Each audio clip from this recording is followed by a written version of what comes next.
Hello everybody. Well, this is the day where there's going to be the prize giving that's going to happen, and I'm here with two judges, Andre Roux, and I'm here with Professor Jim Phillips.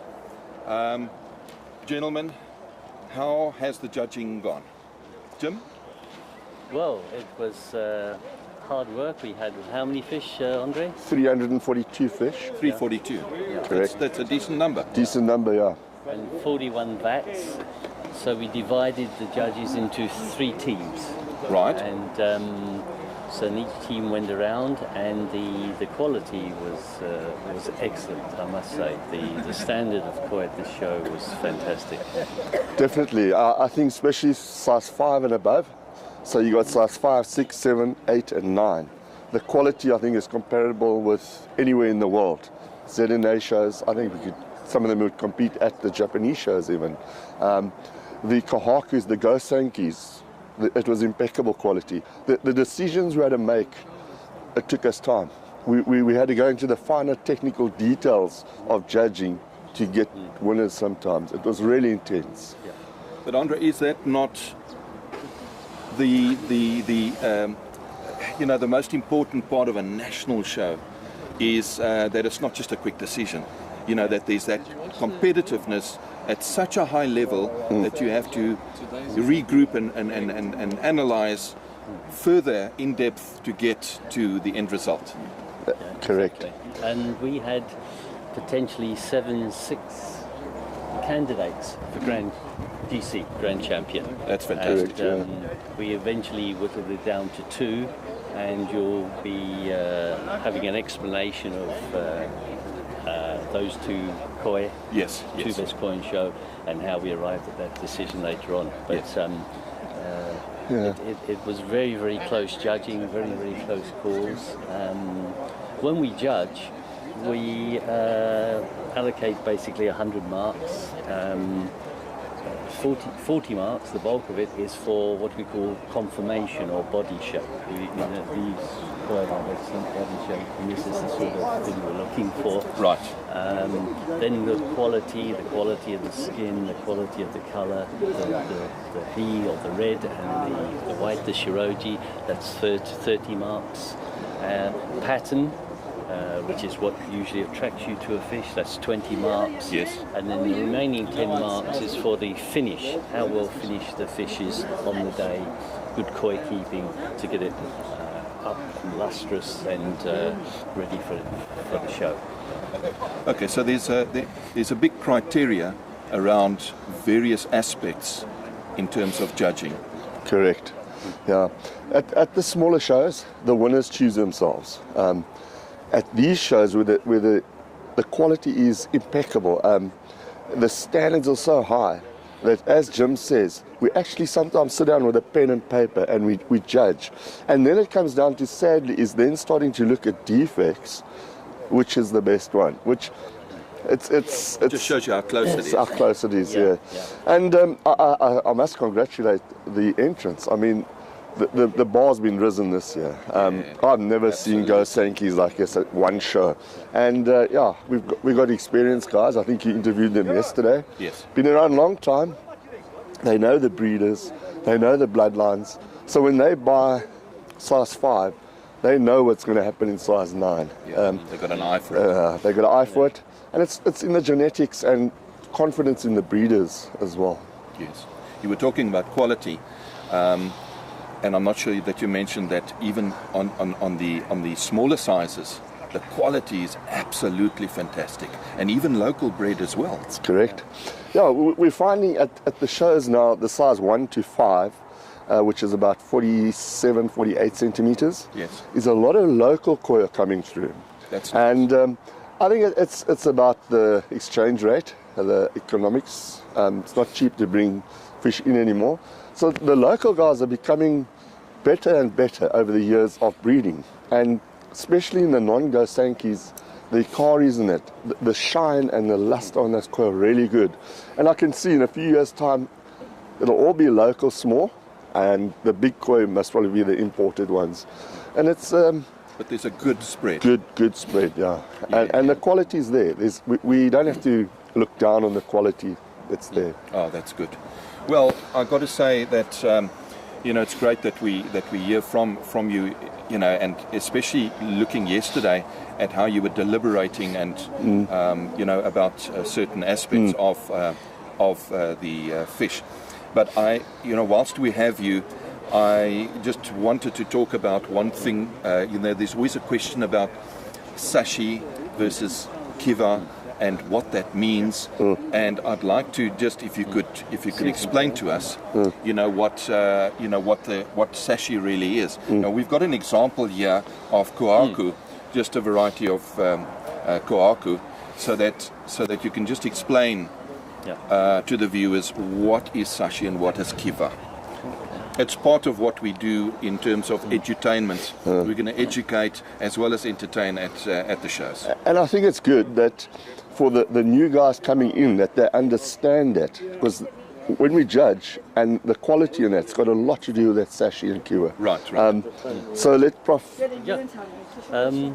So these are 3 kohakus, and they have a pattern, and this one has 1, 2, 3 steps to the pattern. So 3-step, right? Yeah.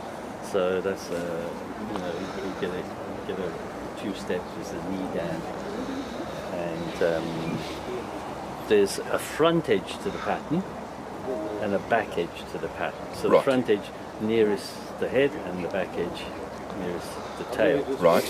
And in the front edge, you sometimes see this slight blurring of red under the white, and that is known as sashi. It's sometimes an indicator of strong heat to come later on. So it's not necessarily a bad thing. Yes. And if I can say that at this point, sometimes I find that the he is still, some of the he is still underlying, and is still going to come out. Is that what you're saying? Yes, this is what's happening. Right. And but we don't want this sort of blurry effect coming too far forward. I understand. So we say one scale is quite acceptable, but it should be even throughout. Okay. On every pattern element. Right. But as the fish matures, we hope that it will tighten up and become sharp, like this. That would be ideal. Okay. But while it's still growing, the he is still coming, and this is just referred to as the Japanese term as sashi. Okay. Now at the other end of the pattern element, the tail side, right, we call it kiwa. Right. And we want that to be as sharp as possible. Okay. So we want the pattern element to be well defined, well demarcated, and with a sharp outline. Okay. So almost like a knife's edge. Yes. Yeah. And that is in fact what we have here, a knife's edge cut I see that. Through the scale, and that's Kambizori kiwa, and it means like a cut. Okay. Like a knife cut. Okay. And it I can see. Shaped. I can see why they call that. Yes. The other type of kiwa is Marizomi kiwa, and that follows the outline of the scales, and that, as you can see, has a sort of round scalloped effect, and you can see it on the fish here, in many of them in the pond. Yes. Some people say this is more difficult to achieve, getting sharply through the scale. Yes. And others think that this is more pretty, more beautiful to have the outline of each scale. Scalloped effect. Okay. But as long as it's sharp, it's fine. Right.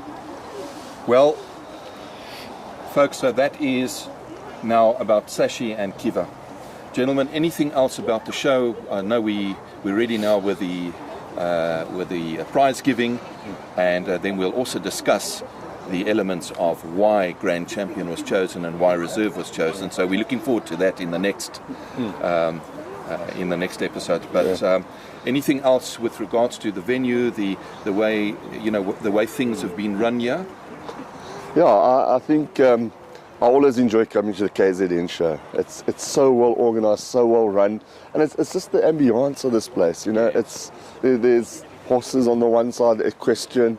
It's just that feeling of it's something different. I know some of the other shows like ours at shopping centres, very sterile, and this has just got the vibe. It is. And that's what I like about it. And yeah, and I think Kevin, from your side with the live streaming and that, it's really added a additional element, and it's put us really up there that the rest of the world can see what we're doing at our national shows. And we must thank Koi Medic and the team for broadcasting it out there and putting us on the map. We're proud of our hobby, and you now doing the rest. Thank you. No, appreciate it. A koi show cannot continue or even begin without sponsors. Absolute Asphalt and many other sponsors that have got us to the show. And you know, I think it's wonderful that the purses are open when we talk about a koi show. The folks are there ready to sponsor and basically saying, what do you need? Isn't that fantastic? Fantastic, yeah. So we greatly appreciate, and you know, every sponsor, no matter how small, is a step forward. Yeah. So we greatly appreciate But that. Kevin, we can go one beyond that. It's not just monetary sponsorship, it's time as well. Yes, The well guys said. setting up this place, Yes. they start 2 weeks before. That's right. It's a whole operation Yes. that happens here. And we don't see it. We arrive here on the Friday, it's all pretty set up, the numbers on the vats. Yes. Yeah. There's tired guys that have been doing it for weeks. That's right. The ladies in the tent that capture results in it, they sit early hours in the morning. So it's those people behind the scenes as well that we need to thank, and yeah, Absolutely. keeps the hobby going. Yeah, Thank you. no, well said. Well, gentlemen, thank you so much for your time. I know that you're rushing off now to prepare, you know, for the prize giving, but thank you so very much. Yeah. And thank you very much for your very professional broadcasts. I think you are contributing to the hobby as well, Kevin. Thank you so much. Nice to hear. Thanks, you. Kev. Thank you. Thank you. Kevin. Thank you very much. Well, folks, that's a wrap on this one, but don't go away. The prize giving's coming, and we're going to talk about who won the Grand Champion Awards and the Reserve Grand Champion and why they won. Stay tuned.